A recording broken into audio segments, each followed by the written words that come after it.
রাসূলুল্লাহর ব্যাপারে বাজে মন্তব্য করলে নামাজ রোজা কাজে আসবে না, হজ যাকাত কাজে আসবে না, টুপি দাড়ি আসকন জুব্বাও কাজে আসবে না। কারণ নবীজিরে অনেকে সাধারণ মানুষের মতো মনে করে যে তিনি তো আমরার মতো সাধারণ মাটির মানুষ। কেননা তিনি দুনিয়ার জমিনে বিয়া শাদী করছেন, খাওয়া দাওয়া করছেন, পেশাব পায়খানা করছেন, আরও দুনিয়াতে অনেক অনেক কাজ করছেন। নবীজির শরীর মুবারক থেকে রক্ত মুবারক ঝরছে। এমনিভাবে অনেকে আলোচনা করে কি করে না? আরো জোরে গণনা করে কি করে না? কিন্তু বাবার আমার আল্লাহ রাব্বুল আলামিন হুজুর পাক সাল্লাল্লাহু আলাইহি সাল্লাম রে কত মর্যাদা দিয়েছেন, এই বিষয়টা আমি আজকে আপনাদের সামনে তুলে ধরতে চাচ্ছি। হ্যাঁ আমার বাবারা খুব মনোযোগ। 1,24,000 পয়গাম্বর, মতান্তরে 2,24,000 পয়গাম্বর, যত নবী রাসূল দুনিয়ার জমিনে থাকুক না কেন, সমস্ত নবীদের নবী যিনি, সমস্ত রাসূলগণের রাসূল যিনি, তিনি আর কেউ নয়, তিনি হচ্ছেন মুহাম্মাদুর রাসূলুল্লাহ সাল্লাল্লাহু তাআলা আলাইহি ওয়াসাল্লাম। জোরে জোরে বলেন সুবহানাল্লাহ। বাবারা আমার, নবীজির শান অনেক বড়, অনেক উঁচা, অনেক অনেক ঊর্ধ্বে আল্লাহ পাক দিয়েছেন।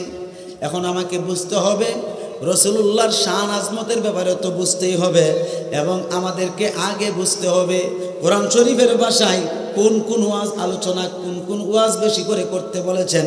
আল্লাহ পাক বলেন, জাকির হাবিব গো, আপনি ওয়াজ করেন, আপনি আলোচনা করেন, আপনি ওয়াজ নসিহত করেন। বলেন না সুবহানাল্লাহ।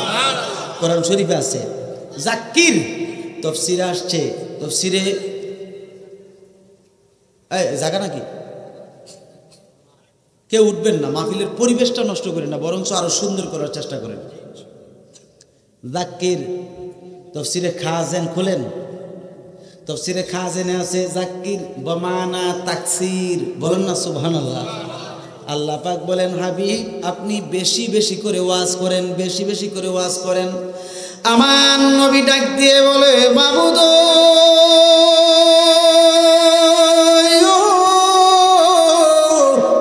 ও আমার আল্লাহ, আমি কোন বিষয়ে ওয়াজ করব বেশি বেশি করে?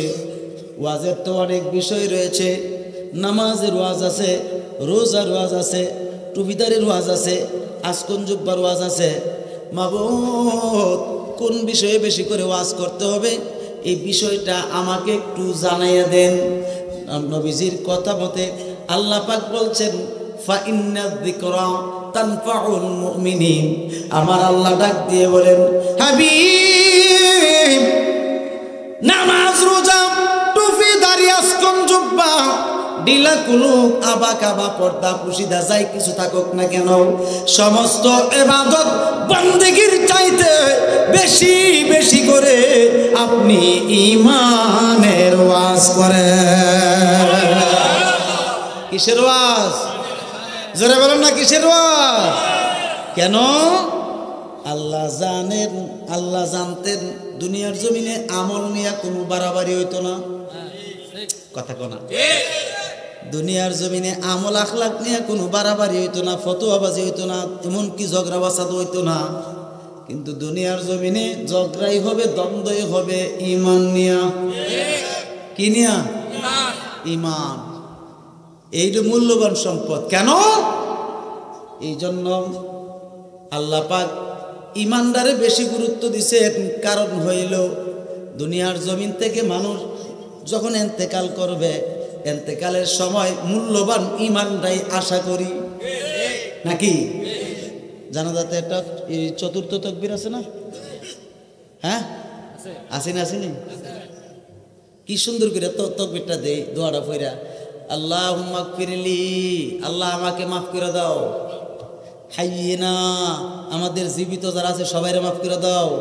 ওয়া মাইয়িতিনা, এবং মৃত যারা আছে সবাইকে মাফ করে দাও। আসেনি মন? হাইয়িনা মাইয়িতিনা ওয়া শাহিদিনা, এই জানাজায় যারা উপস্থিত হয়েছে তাগরে মাফ করে দাও। ওয়া গায়বিনা, যারা উপস্থিত হইতে পারে নাই তাদেরকেও মাফ করে দাও। দোয়া করিনি? এরপরে কি বলতেছে দেখেন, আল্লাহুম্মা মান আহইয়াইতাহু, না এর আগে আছে না, ওয়া কাবীরিনা, বড়দেরকে মাফ করে দাও, ওয়া সগীরিনা, ছোটদেরকে মাফ করে দাও, ওয়া যাকারিনা, পুরুষদেরকে মাফ করে দাও, ওয়া উনসানা, নারীদেরকে মাফ করে দাও। দোয়া তো করতেছি নাকি? এরপরে বলেছেন আল্লাহুম্মা মান আহইয়াইতাহু মিন্না ফা আহিহি আলাল ইসলাম, যতদিন দুনিয়ার জমিনে বাঁচিয়ে রাখো ঈমান এবং ইসলামের সাথে বাঁচিয়ে রাখো। ওয়া মান তাওয়াফাইতাহু ফাতাওয়াফাহু আলাল ঈমান, যখনই মৃত্যু দিবা মূল্যবান সম্পদ ঈমান দিয়া মরণ দিও। কথা ঠিক না বেটি? এই দোয়াটা করা হয় কিনা? এটা চতুর্থ তাকবীরের দোয়া।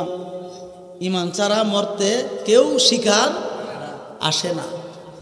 তাহলে ঈমানের দরকার আছে নি? ঈমান কাকে বলে? আমরা তো জানি লা ইলাহা ইল্লাল্লাহু মুহাম্মাদুর রাসূলুল্লাহ পড়লেই ঈমানদার, ঠিক নেই?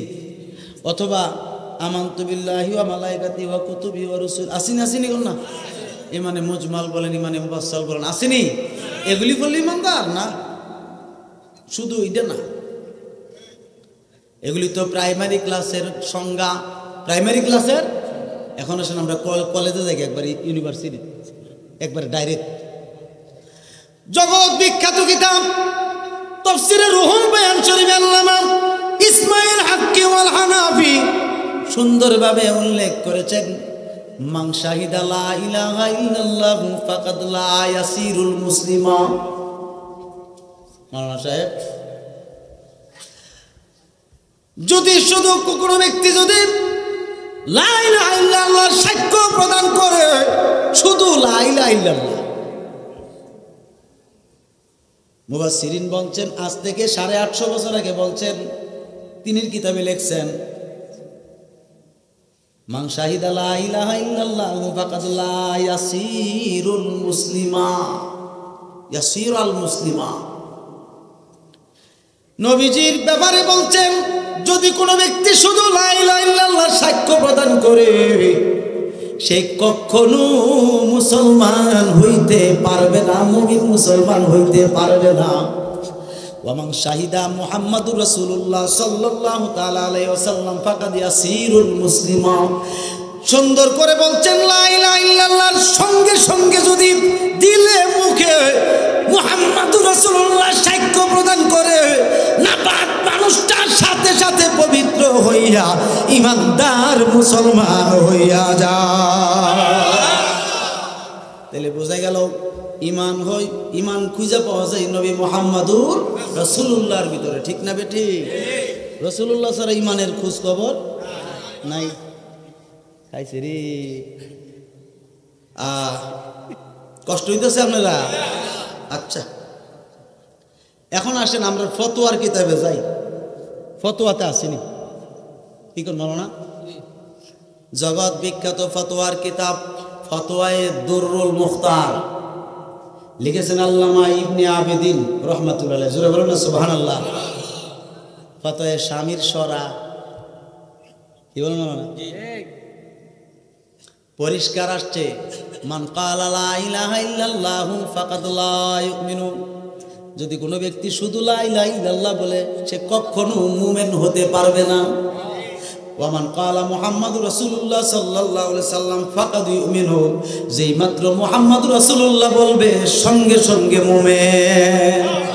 তাহলে বোঝা গেল মুহাম্মাদুর রাসূলুল্লাহর ভিতরে সব ঈমান লুকায়িত, ঠিক নেই? শুধু আল্লাহকে মানলে শুধু আল্লাহ মানা হয়, আর মুহাম্মাদুর রাসূলুল্লাহকে মানলে আল্লাহকে সহ মানা হয়। কেন? একের ভিতরে দুই নাই, দুইয়ের ভিতরে এক আছে, আসেনি? অর্থাৎ একের ভিতরে কোনো দুই নাই, কিন্তু দুই বলেন, তিন বলেন, চার বলেন, এগুলির ভিতরে এক আছে না নাই? হ্যাঁ, মাশাআল্লাহ, আমরা যদি সব আছে জানেন, বুঝছি। আমার ভাইয়ে আপনারা এমন বানাইছে, সব হইতে পারে, মাশাআল্লাহ বলেন। কেমনে পাইলে? হ্যাঁ, আশেক মানুষ একজন বই রয়েছে, কোন আমি না দেখি, সুবহানাল্লাহ বলেন। খারাপ লাগতেছে? নবীজি ঈমান, নবীজিকে মানলে আল্লাহ সহ মানা হয়। এইটার উপরে আপনারা আসেননি বিশ্বাস? এই বিশ্বাস আসেননি আপনারা? আরো জোরে বলেন মাশাআল্লাহ, আলহামদুলিল্লাহ। এখন আমাদের মধ্যে তো অনেকেই এটার নিয়ে খুব আলোচনা করে, শুধু লা ইলাহা ইল্লাল্লাহ বললেই চলে। আসেনি মা? প্রশ্ন আসতে পারে, হুজুর লা ইলাহা ইল্লাল্লাহতে আল্লাহ দেখা যায়, কিন্তু মুহাম্মদ রাসূলুল্লাহর ভিতরে তো মুহাম্মদরে দেখা যায়, আল্লাহ তো আর পাই না। ঠিক নেই? কেমনে বোঝাইতাম রে? এই ধরেন এইটা গোলাপ ফুল একটা, ধরেন গোলাপ ফুলের সুগন্ধি আছে না? এই কাঁচা ফুলের মধ্যে সুগন্ধি আসেনিও, ইয়া তো আছে, গন্ধরাজ তো আছে, আছে না? আছে না? ধরেন এটা একটা লাল গোলাপ ফুল অথবা সাদা গোলাপ, হ্যাঁ আসেনি? আসেনি সাদা গোলাপ? একটা উদাহরণ দিতেছি বোঝার জন্য। এটা মনে করেন একটা সাদা গোলাপ, কাঁচা, নাকের কাছে নিলে অবশ্যই ঘ্রাণ পাওয়া যাব। এই ফুলটা যদি আমি গোলাপ সাহেবের কাছে দেই, হুজুর আই লাভ ইউ, মাশাআল্লাহ, দেখছেন নি? এই ফুলটা দিলাম, দিছিনি? ফুলের খুশবু আমি পাইছি কিনা? পাওয়ার পর আমার ভাইকে দিলাম। এখন আমার ভাই যদি ফুলটা নাকে লাগায়, ঘ্রাণ পাবে কিনা? না আমি আমার পকেটও আটকায় রাখছি, সব বন্দি করে রাখছি। তাহলে ফুল যেখানে যাবে সুগন্ধিও সেখানে যাবে। আমি জিজ্ঞাসা করি, সুগন্ধিটা চোখে দেখা যায় কিনা? যেহেতু ফুলের ভিতরে যে সুগন্ধি আছে এটা চোখে দেখা যায় না, সেহেতু বোঝা গেল এই সুগন্ধিটা ফুলের ভিতরে গোপন হইয়া আছে। ঠিক কিনা?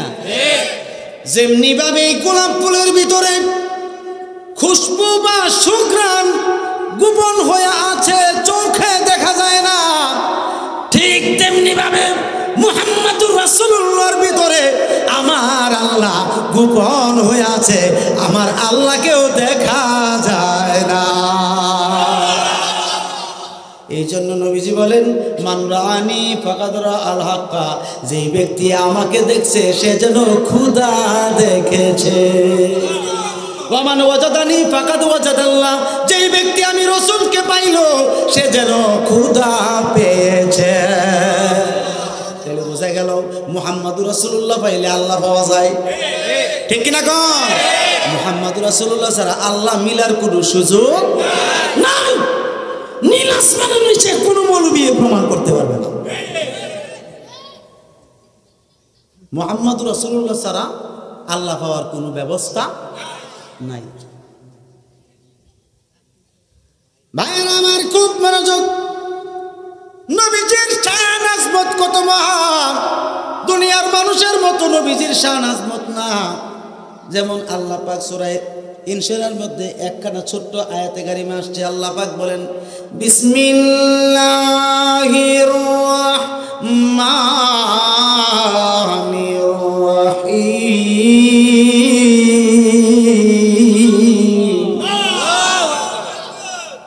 ওয়া রাফা'না লাকা যিকরাক। আয়াত ছোট, ব্যাখ্যা অনেক। আল্লাহ পাক বলেন, দোস্তগণ, দুনিয়ার জমিনের মানুষ যদি আপনার শান আজমত বর্ণনা না করে তাতে আপনার কিছু আসবে যাবে না। দোস্তগণ, দুনিয়ার জমিনের মানুষ যদি আপনার উপরে দরুদ সালামও না পড়ে, আপনার ইজ্জত সম্মানও না করে, তাতে কিচ্ছু আসবে যাবে না। কেননা আমি আল্লাহ রব হইয়া, স্রষ্টা হইয়া আপনার শান আজমত মুবারককে, আপনার ইজ্জত সম্মানকে এত উচ্চ করে দিয়েছি, এত রফা করে দিয়েছি, এত বুলন্দ করে দিয়েছি, পৃথিবীর সমস্ত বাতিলপন্থী যত আলেম রয়েছে সব আলেম মিলেমিশে যদি আপনার শান আজমত মুবারক কমানোর চেষ্টা করে, কিয়ামত পর্যন্ত চেষ্টা করতে পারবে, আমি আমার জাতে জামালিয়তের কসম করে বলি, আমি যা বাড়াইয়া দিয়েছি এর থেকে জররা পরিমাণ কেউ কমাইতে পারবে না। এই জন্য আমার আলা হযরত বলেন, अपनी मौला का प्यारा हमारा नबी, अपनी मौला का प्यारा हमारा नबी, दोनों आलम का दूल्हा हमारा नबी, सबसे आला वो आला हमारा नबी, सबसे बाला वो आला हमारा नबी, सबसे आला वो आला। जोरे जोरे बोलें सुबहानाल्लाह। এখন আসেন বাবারা আমার, নবীজির শান আজমত মুবারক আল্লাহ কেমন করে বাড়াইছেন একটা তাহকিক দিচ্ছি। কিতাবটার নাম বেশি দূরে যাওয়ার দরকার নাই, কিতাবটার নাম হচ্ছে তাফসিরে রুহুল মাআনি।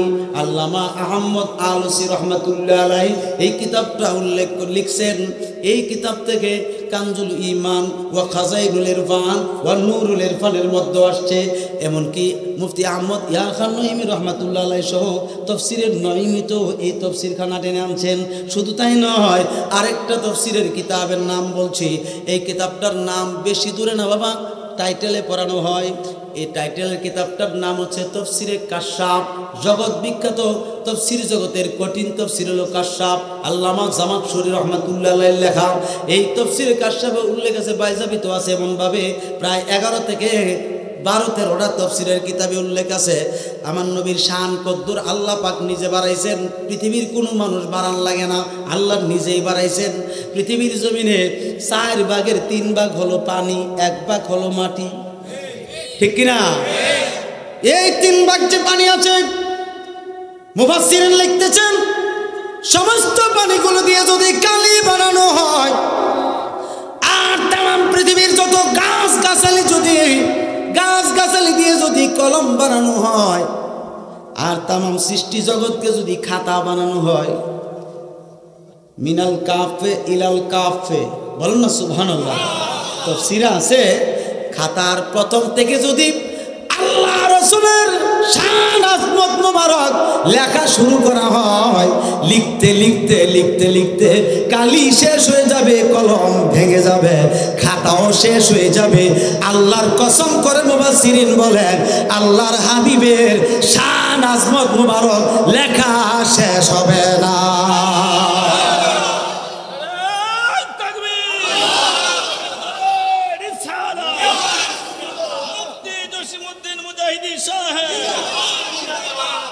এই জন্য আল্লামা ডক্টর ইকবাল রহমাতুল্লাহ আলাইহি বলেন খুদাদার ইন্তজার হামদে মানিস, খুদা দে মানিস মোহাম্মদ চশমে বরায়ে সনানিস, খুদা বদ হ্যায় ওয়াফারে মুস্তাফা বাস মোহাম্মদ হামিদ হামদে খুদা বাস। বলুন সুবহানাল্লাহ। নবীজির শান কত মহান, আল্লাহর কথা না তিনি বলেছেন কবিতা আকারে। তিনি বলতেছেন হে পৃথিবীর মানুষ, তোমরা যদি কেউ আল্লাহর নামের জিকির কেউ যদি না করো, তাতে আমার আল্লাহর কিচ্ছু আসবে যাবে না। আল্লাহ নিজেই বলেছেন আমার মুহাম্মদই আমার জন্য যথেষ্ট। কারণ আমার মুহাম্মদ যদি আমার নাম শুধু একবার জপে, আমি আল্লাহ খুশি হইয়া যাই। তোমরা না ডাকলেও কিচ্ছু হবে না। আর তোমাদের মধ্যে কেউ যদি আমার হাবিবের উপরে দরুদ সালাম না পড়ো, তাতে আমার হাবিবের কিচ্ছু আসবে যাবে না। কেননা আমি রব হইয়া স্রষ্টা হইয়া সমস্ত ফেরেশতাদেরকে নিয়ে আমার হাবিবের উপরে দরুদ সালাম পড়তেছি, কিয়ামতের পরও পড়তে থাকব। রাসূলের শান আসেনি, বলেন শান আজমত আসেনি, আসেনি আসেনি, এই কথা যেন মনে থাকে। আমি তো নাত শরীফও বেশি বলতেছি না, ওয়াজ নসিহত করারই বেশিরভাগ পছন্দ করতেছি। কোনো অসুবিধা হতো না তো? আসেন এখন আসেন, নবীজিকে আপনার আমরা অনেকে আমরার মতো মানুষ বলার জন্য চেষ্টা করতেছে, ঠিক নেই? যাক, দলিল দেয় কলিন নামানা বাশারুন মিসলুকুম ইউহা ইলাইয়া আন্নামা ইলাহুকুম ইলাহু ওয়াহিদ। নাসেক মানসুক তো বুঝে না মৌলভী, নাসেক কোনটা মানসুক কোনটা এইটাই বুঝে না। অথচ এক আয়াত দ্বারা আরেক আয়াত মানসুখ হয়, কি হয়? তেলাওয়াত করা যাবে, অর্থ রহিত হয়ে গেছে। যেমন কুল ইন্নামা আনা বাশারুন মিসলুকুম, এই আয়াতখানা মানসুখ হয়েছে ইউহা ইলাইয়া আন্নামা ইলাহুকুম ইলাহু ওয়াহিদ, এই আয়াতের দ্বারা। এটাই বুঝে आपको अब को आलिया तो खालिया है, आलिया तो खालिया है, तो बताओ ये कौन आलिम है? कौमी ना आलिया है। সাবধান, কোন আলেমকে তুচ্ছ তাচ্ছল্য করা যাবে না, কখনো না। আলিয়াতে পড়েও আলেম আছে, শিক্ষক আছে, এমনকি অনেক মুহাদ্দিস মুফাসসির আছে না? অনেক মুফতি আছে। কওমিতেও শিক্ষক আছে, আলেম আছে, মুফতি আছে, মুহাদ্দিস আছে, মুফাসসির আছে না? কারো মুফাসসির আব্দুল ওয়াহাব নজদির টানে, আব্দুল ওয়াহাব নজদির দিকে টানে, এমন কিছু মুফাসসির আসেনি? এই যে একটা মুফাসসির না, মুফাসসির হযরত আব্দুল্লাহ ইবনে আব্বাস রাদিয়াল্লাহু তাআলা আনহুমার মুফাসসির, ঠিক কিনা? নবীজি আমরা মতো মানুষ, বিয়ে করছে, আচ্ছা খাবার দাবার খাইছে, পেশাব পায়খানা করছে, এমনি না কো মুবারক তো নাই, ওই শব্দটা মুখ দিয়ে আয় না, কিরে যে মুবারক হেরার মধ্যে ঠাড়া ভরে গেছে, ঠিক কিনা? বাবারা আমার, কিতাবের নাম বুখারী শরীফ লিখেছেন শাইখুল হাদিস আজিজুল হক সাহেব, লালবাগ মাদ্রাসার প্রতিষ্ঠাতা। নাকি আমরা দলের কথা কোন করে আমরা তো চিনি নয়। পঞ্চম খণ্ড, কোন খণ্ড? নবীজি ব্যাপারে যে কথা বলছে, বাজে মন্তব্য করে, এটার এই কিতাবটা দিয়ে দিলে তো এরা মানার কথা। বলছেন নবীজি কোন সময় নবুয়ত লাভ করেছেন বা নবী হয়েছেন, এটাতে ডাইরেক্ট হাদিস উড়াইছেন, কুনতু নাবিয়্যা ওয়া আদামু বাইনাল মা'i ওয়াত তিন। আদম যখন আগুন আর মাটি এবং পানিতে মিশ্রিত ছিল, এর 14,000 কোটি বছর আগে আমি রাসূল নবী ছিলাম। এটা ওই আজিজুল হক সাহেবের কিতাবে উল্লেখ করছে। ফতোয়া দিল ওনারা দেন না, অসুবিধা কি? চিনছেন না বুঝি? আমরা ওই যে মামুনুল হক সাহেবের আব্বা, হ্যাঁ, মানে আমরা ফতোয়াটা দিল ওই মনে করেন যে বেদাতের ফ্যাক্টরি লিয়ে হয়ে যাবে করে কইব। আর তারা যদি ফতোয়া দিয়ে কোনো না আরাম, এর আর আরাম লাগে, তো তোমরা আরামের ফতোয়া তো দিলাম আমি, তোমরা কিতাব দিয়া, ঠিক নেই? আচ্ছা যাক, এটা গেলাম। রাসূলুল্লাহর মাটি প্রমাণ করে লাগি তো কত রকমের চেষ্টা, কিন্তু নবীজির শানে একটা শব্দ কোরআন শরীফে মাটি আরবি নাই। যেমন কুল ইন্নামা আনা বাশারুন মিসলুকুম, কুল আমরের সিগা, ইন্নামা কালামে হাসারে জাফি, বলেন না সুবহানাল্লাহ। আল্লাহর নবীর কাছে আয়াতটা কেন নাজিল হয়েছে, কোন কারণে নাজিল হয়েছে, এটা শানে নজুল আছে না নাই? অবশ্যই আছে, আছে না নাই? দেখেন নবীজি আগে যখন প্রথমে যখন মানুষদেরকে কাফের মুশরিকদের যখন বলতে হতো তোমরা বলো লা ইলাহা ইল্লাল্লাহু মুহাম্মাদুর রাসূলুল্লাহ সাল্লাল্লাহু আলাইহি ওয়াসাল্লাম, কাফের খাইছি রে, পাগলাই ঘুরছে, কাটাই ঘুরছে, পাগলাই ঘুরছে, আরে এটা করতে লিও লা ইলাহা ইল্লাল্লাহ ডঙ্কা লইছে। ও আমরা বাপদাদার ধর্মের মধ্যে আছি, কত মূর্তি পূজা করতেছি, গাছ পূজা করতেছি, সূর্য পূজা করতেছি, আগুন পূজা আছে, 14 রকমের পূজা করতেছি, 12 মাসে 13 পূজা, ঠিক নেই? আরে এটা কি লইল? এটা এই কথা কইয়া তারা ভাগ্যা দূরে জায়গা। আমার নবী বললে যে আল্লাহ এটা এরা দি জায়গা, আল্লাহ তো দোস্ত আইনে দিতেছি আপনার কাছে, আপনি খালি কইবেন এদের সাথে, এই তোমরা যাও না, তোমরা দাঁড়াও।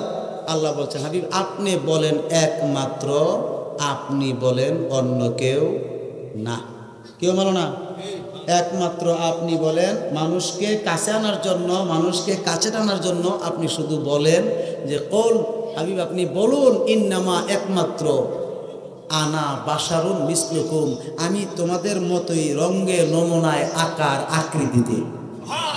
ধরো ধরো আমাকে ধরো, রসুল্লাহকে দর্শক আসলে তো ঠিক রে, আরে আব্দুল্লাহ ছেলে মোহাম্মদ আমরা মতো ঠিক নেই। এই আব্দুল্লাহর ছেলে মোহাম্মদ আমরার মতো মানছে দেখা এই তানে এখনো কাফের মুশরিক রয়েছে, কথা ঠিক নেই। যখন সিদ্দিক আকবর মানছে নূরুম মিন নূরিল্লাহ, তখন হয়ে গেছে ইমানদার সাহাবী। হযরত ওমর ফারুক যখন মানছে নূরুম মিন নূরিল্লাহ, তখন হয়ে গেছে ইমানদার সাহাবী, ঠিক না ঠিক? এমনি ভাবে যত সাহাবী আছে সব সাহাবী আমার নবীকে মানছে, মুহাম্মাদুর রাসূলুল্লাহ নূরুম মিন নূরিল্লাহ, ঠিক কি না? এই জন্য তারা সাহাবী। এই জন্য কি তাইলে নবীজি আমরার মতো সাধারণ মানুষ, এই আকীদা ছিল কাফের মুশরিকের, আবু জাহেলের আকীদা, ঠিক নি? তো আবু জাহেলের আকীদা যারা গ্রহণ করবে তারা তো আবু জাহেলের চাচতো ভাই তো না, অথবা খালাতো ভাই, যাই হোক ওই তো নি। তো আমরা কি আবু জাহেলের দলভুক্ত মানুষ? হাত তুলে বলেন, আমরা কি আবু জাহেলের দলভুক্ত? না, আমরা সিদ্দিক আকবরের দল, সাহাবায়ে কেরামের দল, ঠিক না বেটি? এই সাহাবায়ে কেরামদের দল হইলে মানতে হবে নূরুম মিন নূরিল্লাহ, তাইলে ইমানদার, ঠিক কিনা ভাই? আপনাদের সাথে আমরা কোনো জমি জমা নিয়ে দ্বন্দ্ব নাই, ঠিক নি? আপনি নামাজ পড়েন, আমরাও নামাজ পড়ি। আপনি রোজা রাখেন, আমরাও রোজা রাখি। আপনি আল্লাহ জিকির করেন, আমরাও আল্লাহর জিকির করি, ঠিক নি? হয়তো আপনারা একটু কিয়াম করতে গেলে একটু সমস্যা হয়, কিন্তু আমরা আবার মন খুললে কিয়াম করতে পারি, কোনো অসুবিধা হয় না। আমরা কোমর সোমরে ব্যথা ব্যথা নাই, কিচ্ছু নাই, হাঁটুতেও ব্যথা নাই, ইচ্ছা মতো দাঁড়াই আমরা কিয়াম করতে পারি, ঠিক নি? আমরা যখন ব্যথা এটি করেন, না করলে অসুবিধা আমরা তাহে সমস্যা নাই। একটাই কথা, নবীজিরে আমরার মতো মাটির মানুষ যারা কইব তাদের হাসরটা হইব আবু জাহেলের সাথে, কথা ঠিক না বেটি? আচ্ছা, এখন আসেন, নূর দিয়ে আল্লাহ মানব রূপ দিয়া কি সুন্দর করে বিয়া শাদী সহকারে সন্তানাদি হইতে পারে না? না আল্লাহ পারো?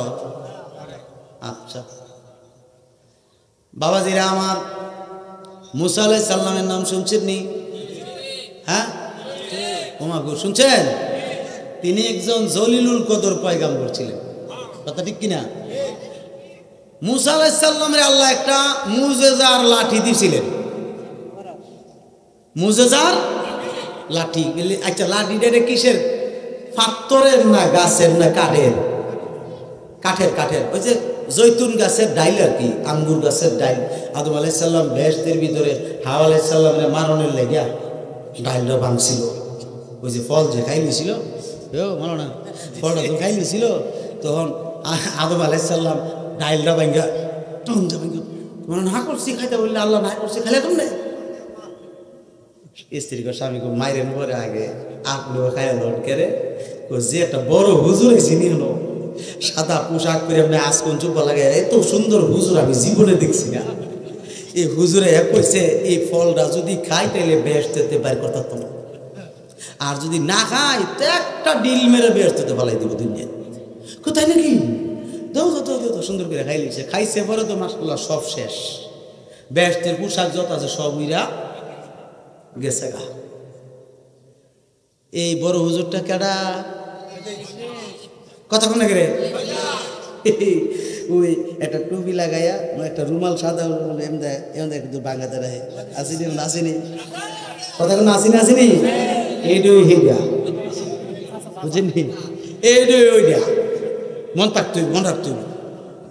মাশাআল্লাহ সুন্দর কইরা এই জৈতুন গাছের ডাইলটা আল্লাহ পাক মুসা নবীরে দান করছে, বলেন না সুবহানাল্লাহ। আল্লাহকে মুসা তুমি দি ফেরাউনের রাজদরবার থেকে আয়সা বললা তো কালেমার দাওয়াত দিব করে, আল্লাহ আমার মারণের বুঝা জায়গা হয়েছি না, ইয়ে গেলি তো আমার মেনে লিব। আরে তোরে ফাড়াইছি নবী মানে তুই যা, আমি বাকিটা আমি দেখবো। আল্লাহ কি কোন আপনি, আমার তো ভয় করতেছে। তুমি যাও না, সাথে দুইজন গেছে, কয়জন গেছে? গেছে রাজপ্রাসাদ জন ঢুকছে মুসা আলাইহিস সালাম। তো মুসা আলাইহিস সালামের একটা গুণ ছিল কি, এই ফেরাউনের যত ইয়া আছে জনগণ আছে সবাই মুসা আলাইহিস সালামরে দেখলে কইতো যুবরাজ। কি কইতো? মানে ফেরাউনের যুবরাজ, কারণ ফেরাউনের ঘরে তো লালিত পালিত হয়েছে নি, এই জন্য ফেরাউনের যুবরাজ কইয়া ভয় পাইতো। এই ব্যাপারে একটা তফসিরের রেফারেন্স আমি পাইছিলাম, এই কীর্তি আর তুর্কি দুইটা জাতি, কীর্তি আর তুর্কি দুইটা জাত। তো তুর্কি কি করছে, এই কীর্তির এক লোকেরে মারছে। কি করছে? মারছে। তো তারা যুবরাজ হিসেবে মুসা আলাইহিস সালামের কাছে গিয়ে বিচার দিয়েছে, আমরা মারছে, দেন না কি করছে। তো কেডা মারছে? মুখে গেছে গিয়েছিরা মুসা আলাইহিস সালাম ওই 29 বছরের যুবক না, একবারে না ঘুষি মারছে, ঘুষি এমন এক ঘুষি দিছে ওই কীর্তির আর এই যে তুর্কির যে শরীরটা আছে না, 16টা টুকরো হয়েছে। ঘুষিটা মনে করো সস্তা ছিল, নরম আছে না ঘুষিটা, এক ঘুষিয়ে 16টা টুকরা করে নিয়েছে। তো ফেরাউনের যুবরাজ হিসাবে তো কেউ বিচার লিয়ে যায় না, তো তাক তাক তাক তাক মেলিয়েছে। ফেরাউনের রাজপ্রাসাদে গিয়ে যখন মুসা আলাইহিস সালাম ঢুকছে, ফেরাউন কেউ কি ব্যাপার মুসা আইছ? হ্যাঁ আমি আইছি। কি ব্যাপার? মুসা আলাইহিস সালাম কে তুমি পড়ো লা ইলাহা ইল্লাল্লাহু মুহাম্মাদুর রাসূলুল্লাহ। কিসের দাওয়াত দিছে? দাওয়াত কি এটা? মুসা কালিমুল্লাহ। আমি তো দেখলাম আমরা বিষয়টা, আপনারা তো মনোযোগ নাই, বোঝা গেল। লা ইলাহা ইল্লাল্লাহু মুসা কালিমুল্লাহ, এই দাওয়াতটা দিছে। এক আল্লাহ ডঙ্কা লইছে, তুমি বাজাইতা খাওয়ামো তোমারে কালে মাইও।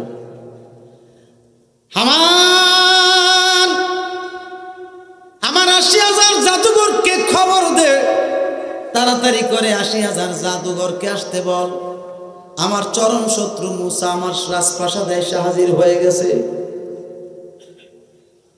হামান ছিল ফেরাউনের উজির, প্রধানমন্ত্রী। ফেরাউনের এই উজির প্রধানমন্ত্রী হামান কি করেছে, 80,000 জাদুঘরকে ডাইকা আনছে। ডাইকা আনার পরে বলছে, ফেরাউন বলছে তোমাদের 80,000 মানুষের 80,000 জাদু একসাথে মুসার সামনে ছেড়ে দাও, মুসা যেন ধ্বংস হয়ে যায়। সমস্ত ফেরাউনবাসীরা 80,000 জাদুঘর, তাদের যার যার যত 80,000 জাদু আছে সকলের জাদু একসাথে মুসা নবীর সামনে ছেড়ে দিল।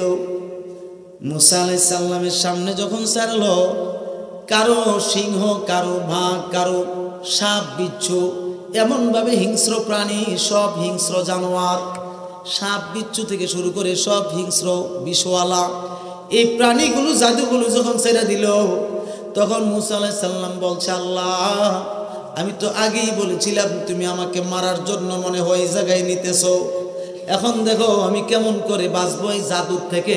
দেখেন না অবস্থাটা কি করছে, তারা জাদু দিয়ে একেবারে মাঠ ভরপুর করে ফেলেছে। আমার আল্লাহ রাব্বুল আলামিন ডাক দিয়ে বলে, মুসা রে, ও মুসা, ভয় পাও না, চিন্তার কোনো কারণ নাই, আমি তোমাকে সে ব্যবস্থা করে দিচ্ছি। আল্লাহ পাক বলেন, আলকে আসাকা ইয়া মুসা, হে মুসা তোমার হাতের লাঠিটা জমিনে রাখো, জমিনে রাখো, জমিনে ফলাও। সঙ্গে সঙ্গে মুসা আলাইহিস সালামের হাতের লাঠিটা, ওই কাঠের লাঠিটা জমিনে ফলাইছে। ফাহিয়া হাইয়াতুত তাসাউ, এমন বিরাট বড় একটা অজগর সাপ হইয়া গেছে। সাপ হইয়া নিচের ঠুটটা জমিনে আর উপরের ঠুটটা হলো 80 হাত উঁচায়। ফেরাউনের রাজপ্রাসাদ ছিল 80 হাত উঁচা, এমন ভাবে গ্রাস করে রেখেছে ফেরাউনের রাজপ্রাসাদকে। এই সাপ বিরাট বড় লম্বা সাপ, এই সাপটা যখন একবার নিঃশ্বাস টান দিয়েছে ভিতরে, এই 80,000 জাদু সব গিয়ে মুসা আলাইহিস সালামের হাতের যে লাঠিটা, এই সাপের পেটের ভিতরে সব জাদু গিয়ে ঢুকছে। জাদু যখন ঢুকে গেল মুসা নবীর হাতের লাঠির সাপের পেটের ভিতরে, সাপ আরবিতে কথা বলতেছে, হাল মিন মাজিদ ইয়া ফেরাউন, হাল মিন মাজিদ ইয়া ফেরাউন, এই ফেরাউন আর আসেনি, আমাকে খাবার দাও, আমার পেট ভরে নাই, তাড়াতাড়ি খাবার দাও, আমার পেটে খিদা আছে। এই সাপ এই ৮০,০০০ জাদু খাইলো, খাইয়া এইভাবে দৌড়াদৌড়ি করতে লাগলো, পেশাব পায়খানাও করেছে। এখন বলেন এই যে হাতের লাঠিটা এত বড় একটা সাপ হইলো, এটার লম্বা কতটুকু হইছে? তাফসিরে জাবিরিতে আছে, তাফসিরে সাবিতে আছে, মাউলুদে আরুসের মধ্যে আছে, সুফিনাই নুহুনের মধ্যে আছে। এই সাপটা ১-২ হাত না ৫ হাত ১০ হাত লম্বা না, এই সাপটার লম্বা হয়েছিল ২২ মাইল লম্বা। কয় মাইল? আরো জোরে বলেন, কয় মাইল? এই সাপ দেখে ফেরাউন তার দলবল সহ ৪০০ বার পায়খানা করছে। কয়শো বার? ভয়ে না আনন্দে? জোরে কণ্ঠে, ভয়ে না আনন্দে? সাপ লাঠির থেকে সাপ হইছে, ঠিক নি? আল্লাহ বলেন খুজ, হা ধরো, ফাহিয়া হাইয়াতুন, জোরে করুন, ফাহিয়া আসাউন, জোরে করুন সুবহানাল্লাহ। সঙ্গে সঙ্গে আগের লাঠি হয়ে গেছে। এখন আমার জিজ্ঞাসা, হাতের লাঠি হইল কাঠের, ঠিক কিনা? এই কাঠের লাঠির থেকে আল্লাহ ২২ মাইল লম্বা সাপ বানাইলো। সাপ বানাইয়া ফেরাউনের ৮০,০০০ জাদুঘরের জাদু খাইলো, খাওয়াইয়া এই সাপ দৌড়দৌড়ি সাই করলো, কইরা পেশাবও করছে, পায়খানাও করছে।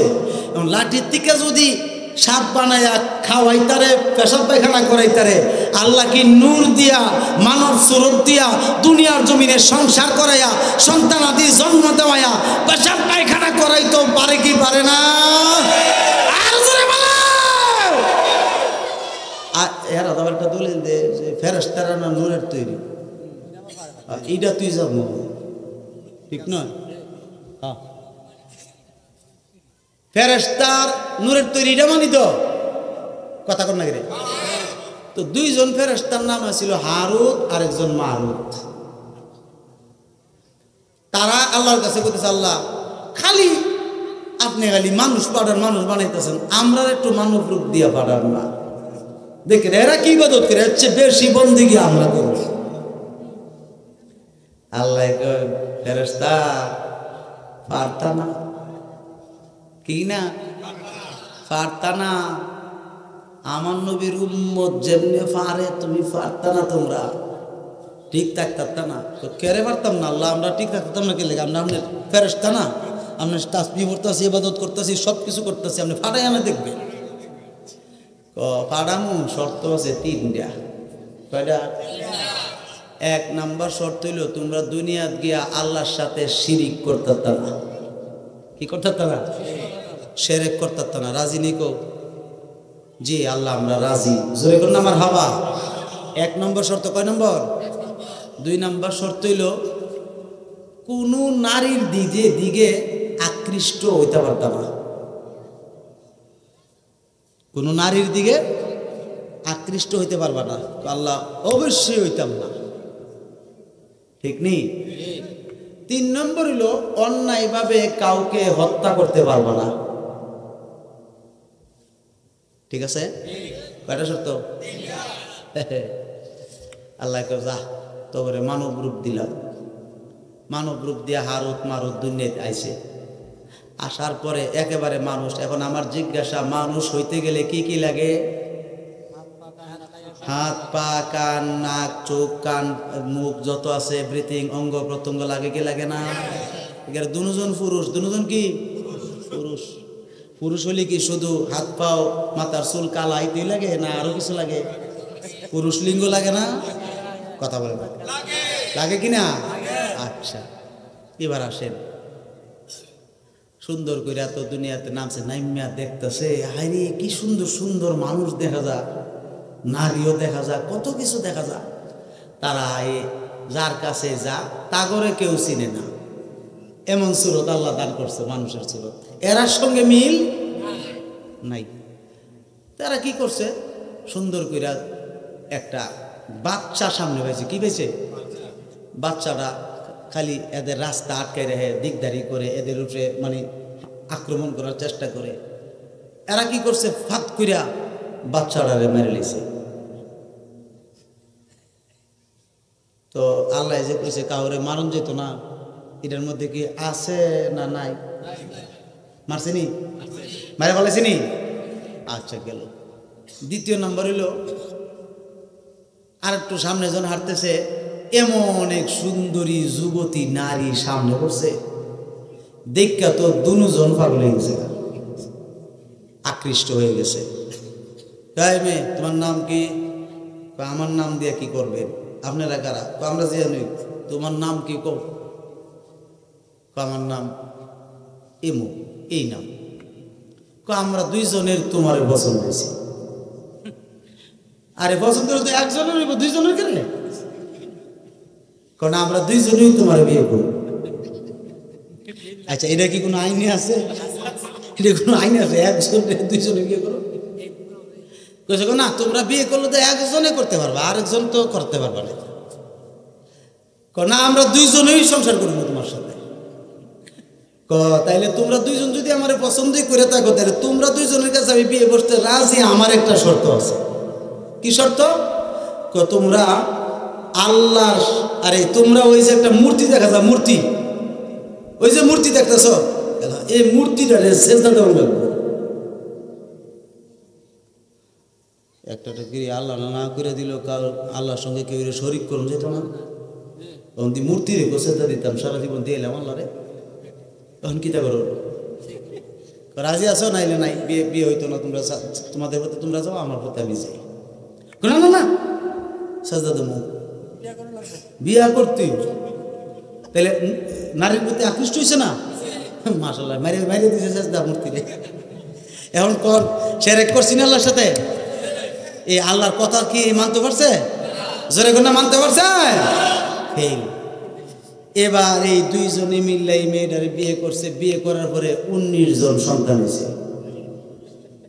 নূরের ফেরেশতা। কিসের ফেরেশতা? তা আল্লাহ পারে না কি? তা কেউ পারেনি। ফতোয়া কি দিবে না মৌলবীরা?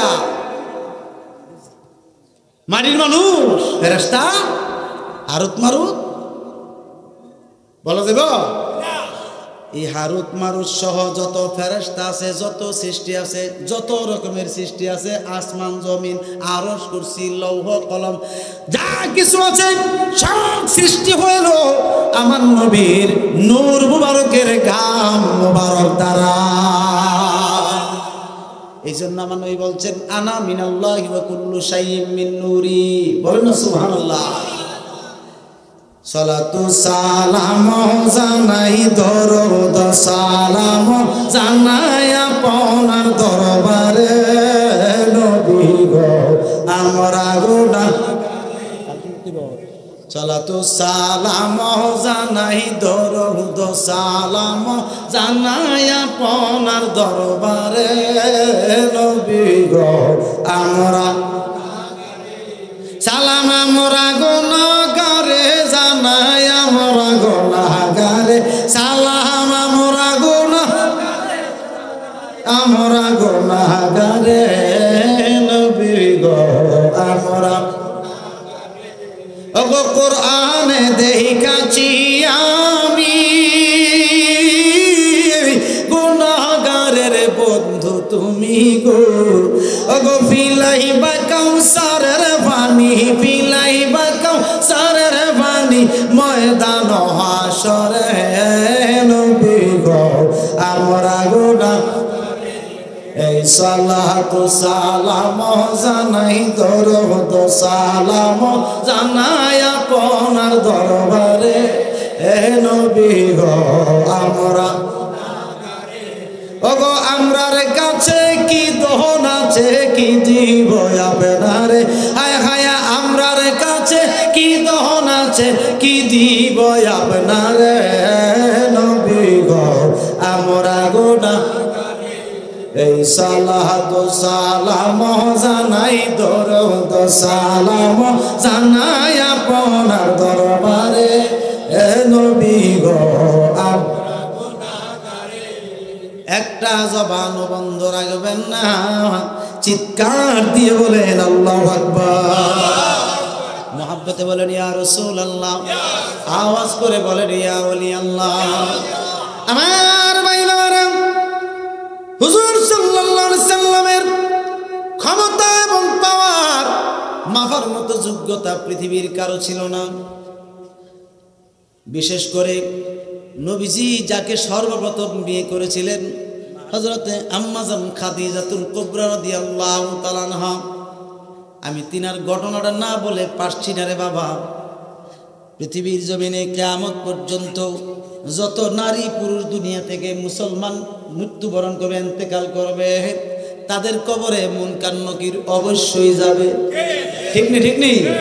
কিন্তু একমাত্র আম্মা জান খাদিজাতুল কুবরা রাদিয়াল্লাহু তাআলা আনহার কবরে মুনকার নকির যায় নাই।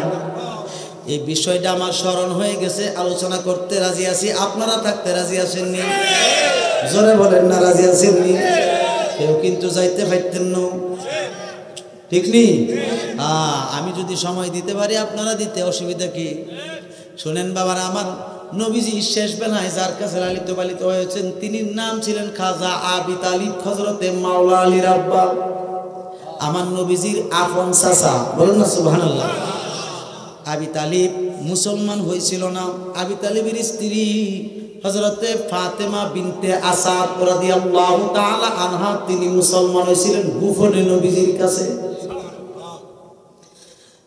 আমার ভাইয়েরা খুব মনোযোগ। আবি তালিব ব্যবসা বাণিজ্য করত আরব দেশের ভিতরে। সবচাইতে বড় ধনী একজন মহিলা ছিলেন যার নাম ছিল হযরতে খাদিজাতুল কুবরা রাদিয়াল্লাহু তাআলা আনহা।